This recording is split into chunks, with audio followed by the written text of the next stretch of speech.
Assalamualaikum warahmatullahi wabarakatuh. Selamat pagi, selamat siang, selamat sore, dan selamat malam buat teman-teman semua yang lagi nonton video ini. Kenalin, nama aku Nur Afifah. Aku mahasiswa dari Universitas Muhammadiyah Profesor Dr. Hamka. Di sini aku mau ngasih tahu beberapa informasi ke teman-teman semua. Mungkin informasi yang bakal aku bawain itu terkesan sepele atau udah tahu nih.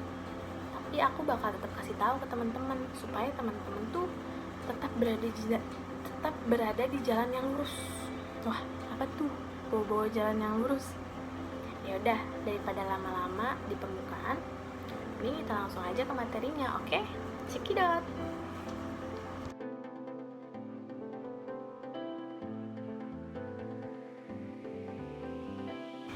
Jadi di video kali ini aku mau ngebahas mengenai informasi atau materi tentang bahaya dari pergaulan bebas.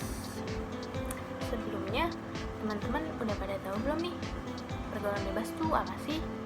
Nah, buat yang belum tahu, aku kasih tahu ya. Jadi pergaulan bebas itu suatu pergaulan yang tidak memiliki batasan-batasan serta mengabaikan norma-norma agama maupun norma yang ada di masyarakat. Makanya pergaulan bebas ini cenderung ke arah negatif. Contohnya pemakai narkoba, terus pecandu alkohol, terus juga seks bebas dan lain sebagainya. Nah, faktornya tuh apa aja sih? Sebenarnya faktornya banyak banget teman-teman. Tapi aku sebutin beberapa aja ya. Yang pertama itu bisa disebabkan oleh kurangnya perhatian dari orang tua karena mungkin orang tuanya sibuk bekerja. Terus bisa juga karena lingkungan sekitar teman-teman. Lingkungan sekitar itu berpengaruh banget sama seseorang.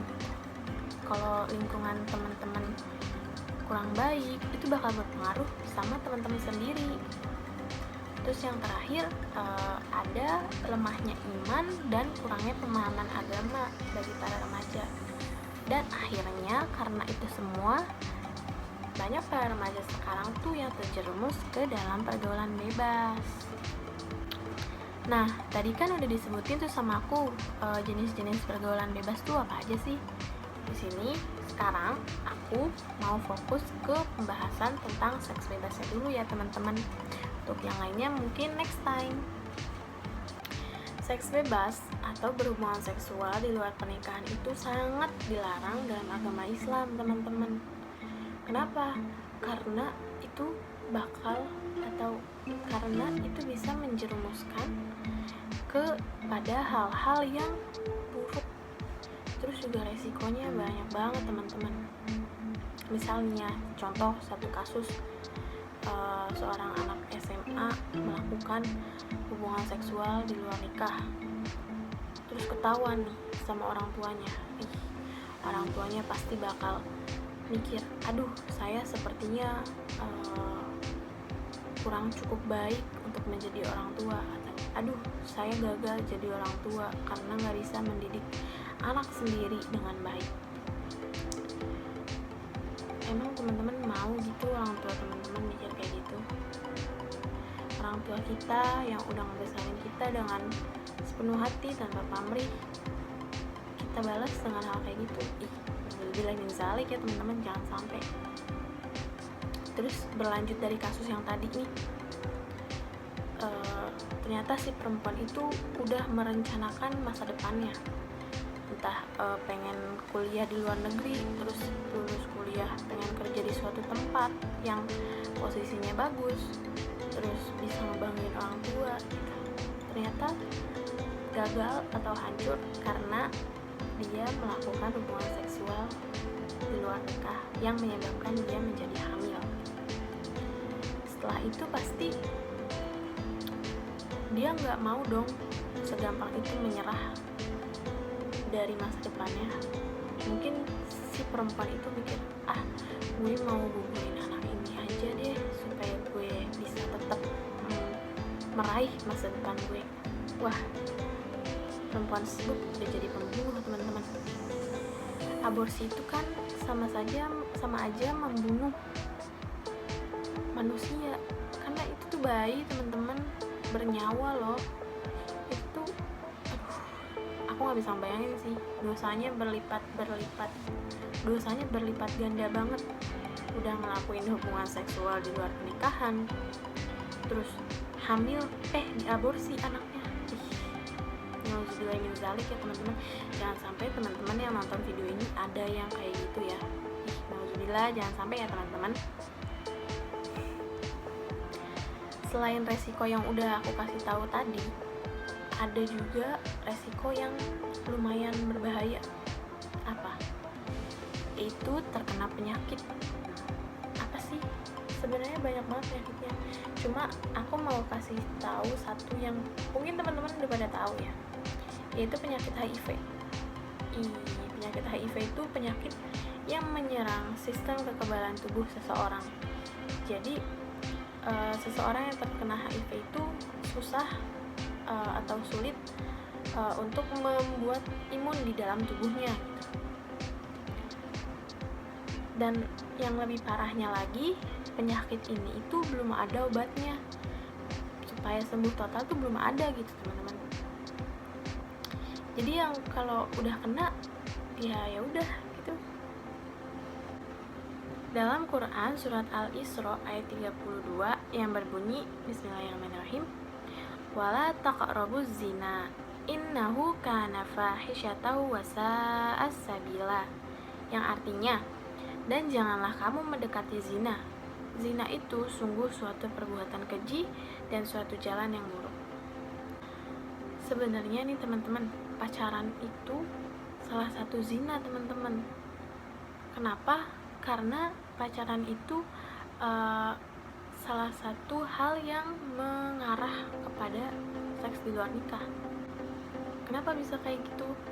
Pasti teman-teman pernah dengar mengenai laki-laki dan perempuan tidak diperbolehkan berdua-duaan dengan yang bukan muhrimnya, karena nanti ketiganya setan. Pasti pernah dengar kan? Nah, maksud ketiganya setan itu, misalnya nih ada perempuan dan laki-laki, mereka berpacaran. Ternyata mereka berpacaran di tempat sepi. Awalnya mungkin ngobrol-ngobrol biasa, ngobrolin apa gitu. Terus tiba-tiba pegangan tangan. Lama-kelamaan menjurus ke hal yang lebih negatif lagi teman-teman. Tahulah maksudnya. Nah, makanya pacaran itu dilarang karena itu menjurus ke seks di luar nikah teman-teman. Itu kan nggak boleh teman-teman.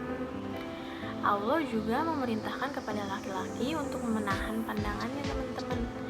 Itu ada di dalam Quran surat An-Nur ayat 30 yang berbunyi Bismillahirrahmanirrahim, Kullil mu'minina yaghuddu min absarihim wa yahfazu furujahum dzalika azka lahum innallaha khabirum bima yasnaun, yang artinya, katakanlah kepada laki-laki yang beriman agar mereka menjaga pandangannya dan memelihara kemaluannya, yang demikian itu lebih suci bagi mereka. Sungguh Allah Maha mengetahui apa yang mereka perbuat. Nah, ayat tersebut itu mengisyaratkan bahwa Allah memerintahkan kepada laki-laki untuk menjaga pandangannya, karena memandang perempuan aja tuh termasuk ke dalam zina teman-teman. Kenapa bisa dibilang zina? Nih, ada lagi hadisnya nih ya. Hadis riwayat dari Nabi Muhammad SAW yang bunyinya, setiap anak Adam pasti mendapat bagian dari zina yang tidak terelakkan. Kedua mata berzina dan zinanya adalah memandang, kedua telinga berzina dan zinanya adalah mendengar, lisan berzina dan zinanya adalah berbicara, tangan berzina dan zinanya adalah memegang, kaki berzina dan zinanya adalah berjalan, dan hati yang menarik dan berangan-angan, lalu kemaluan membenarkan atau mendustakan. Hadis riwayat Muslim. Kenapa memandang perempuan nih, misalnya dari laki-laki memandang perempuan itu bisa disebut zina? Karena misalnya nih ada laki-laki yang lagi jalan, terus si laki-laki itu ngelihat perempuan entah dari mukanya atau lekuk tubuhnya. Nah, dari situ laki-laki itu menikmati gitu, menikmati apa yang dia lihat. Terus akhirnya masuk ke hati, lalu dibayangkan oleh laki-laki. Serem banget kan? Nah, abis dibayangin, pasti laki-laki itu tuh punya atau timbul rasa ingin melampiaskan kepada si perempuan itu, melampiaskan nafsunya ya, kepada si perempuan yang tadi dipandang itu. Maka dari itu tuh, kenapa laki-laki diharuskan untuk menahan pandangannya, karena ditakutkan akan menimbulkan hal-hal yang tidak-tidak. Bisa jadi karena si laki-laki itu ingin melampiaskan nafsunya ke perempuan yang tadi. Bisa jadi si perempuan tadi diculik lah, entah dipukulin atau yang lainnya. Kita kan nggak tahu ya apa yang ada di pikiran laki-laki. Nah, perempuan juga harus nih menjaga pakaiannya.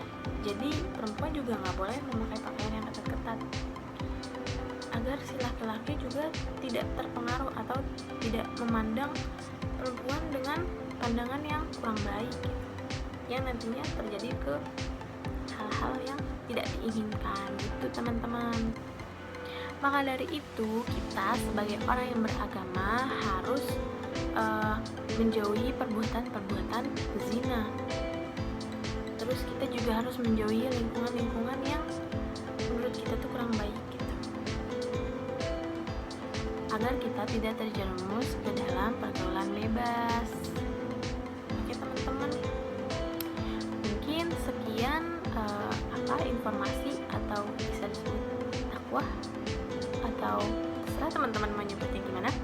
Sekian dari saya, kurang lebihnya mohon dimaafkan. Terima kasih sudah mendengarkan sampai akhir. Dadah teman-teman. Assalamualaikum warahmatullahi wabarakatuh.